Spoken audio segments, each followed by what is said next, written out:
दोस्तों, जिंदगी का कोई भरोसा नहीं, कब क्या हो जाए किसी को कुछ पता नहीं। आज की कहानी सुनकर आपका दिल दहल उठेगा, क्योंकि आज की कहानी डर का एक नया एहसास कराएगी। लोगों के साथ ऐसे ऐसे हादसे हो जाते हैं कि उसे बयां करने के लिए वो जिंदा ही नहीं बचते। आज की कहानी ऐसे ही हादसे पर आधारित है। अगर ये कहानी आपको पसंद आए तो लाइक, शेयर और चैनल को सब्सक्राइब कर लेना।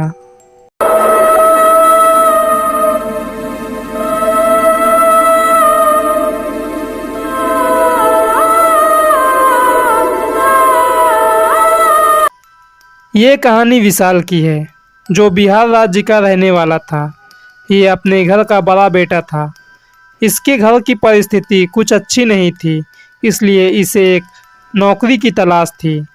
आसपास के एरिया में कोई भी अच्छी नौकरी नहीं थी, इसलिए इसने अपने जानने वालों से नौकरी के विषय में बात की। तभी इसके मामा, जो बेंगलोर में रहते थे, उन्होंने इसे बताया कि यहाँ एक कंपनी में सिक्योरिटी गार्ड की नौकरी खाली है, सैलरी भी अच्छी है। अगर तुझे ये काम करना है तो बेंगलोर आ जा। विशाल अपने घर वालों से परमिशन लेकर बेंगलोर के लिए निकल जाता है। बेंगलोर पहुंचकर वो अपने मामा से मिलता है। मामा ने उसे बताया कि मैंने कंपनी वालों से बात की है, उन्हें रात के लिए ही केवल सिक्योरिटी गार्ड के लिए आदमी चाहिए। सैलरी वो 45,000 रुपये दे रहे हैं। दिन में जो सिक्योरिटी गार्ड का काम करता है, उनसे 3 गुना ज़्यादा पैसा दे रहे हैं। विशाल ने कहा, दिन में जो काम करते हैं उनसे 3 गुना ज़्यादा पैसा क्यों दे रहे हैं? विशाल के मामा ने कहा, मुझे पता नहीं, शायद नाइट में कोई काम करना ना चाहता हो। कंपनी को नाइट के लिए सिक्योरिटी गार्ड की ज़रूरत हो, इसलिए कंपनी ज़्यादा पैसे दे रही हो। वैसे तुझे इससे क्या, तुझे तो काम करना है और पैसे लेना है। विशाल ने कहा, सही बोल रहे हो आप, मुझे उससे क्या, मुझे तो सिर्फ काम करना है और पैसे लेना है। बात करते करते वो लोग घर पहुंच गए। मामा के घर पहुंचकर विशाल फ्रेश हुआ। खाना खाकर अपने मामा के साथ कंपनी पहुंचा। कंपनी के मैनेजर ने विशाल को पूरा कंपनी दिखाया और अगले दिन से आने के लिए बोला। विशाल को पूरा सैलरी उसी दिन दे दिया और सिक्योरिटी गार्ड के लिए नए कपड़े दिए। विशाल बहुत खुश था। कंपनी ने उसे काम करने से पहले ही पैसे दे दिए।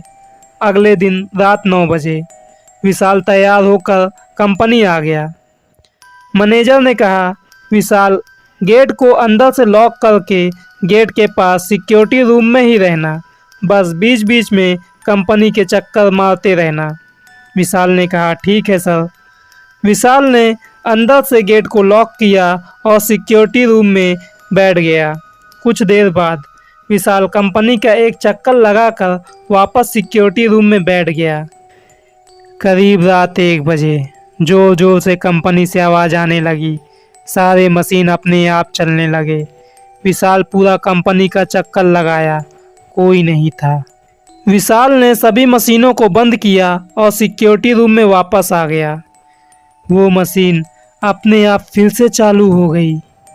कंपनी की लाइट शॉर्ट सर्किट की वजह से जल बुझ रही थी। विशाल कंपनी के अंदर गया तो उसने देखा, कंपनी के गलियारे के बीचों बीच एक औरत सर नीचे करके बैठी थी और रो रही थी। विशाल ने कहा, कौन हो तुम, यहाँ कैसे आई? तभी उसके पीछे से किसी के निकलने की आहट सुनाई दी। विशाल ने पीछे मुड़कर देखा, कोई नहीं था।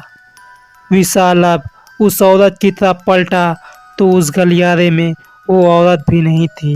बस अब विशाल को बहुत सारे लोगों के हंसने की आवाज़ आ रही थी। विशाल इधर उधर जाकर देखने लगा कि हंसने की आवाज़ कहाँ से आ रही है। तभी उसने देखा, एक अजीब 8 से 10 फुट लंबा आदमी सीढ़ियों से ऊपर जा रहा है। विशाल ने उस आदमी को कहा, रुको, कौन हो तुम? वो आदमी नहीं रुका।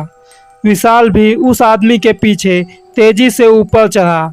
वो आदमी विशाल के आंखों के सामने से एकदम सा गायब हो गया। विशाल पूरे कंपनी में इधर उधर उस आदमी और औरत को ढूंढ रहा था। तभी विशाल ने कुछ और भी देखा। 3-4 लोग उस फ्लोर के एक कोने में खड़े होकर उसे घूर कर देख रहे थे। अंधेरे में वो काले लोग बहुत ही खौफनाक दिख रहे थे। जब विशाल वहां पहुंचा तो वहां कोई नहीं था। तभी बगल वाले रूम का दरवाजा कोई जोर जोर से पीटने लगा।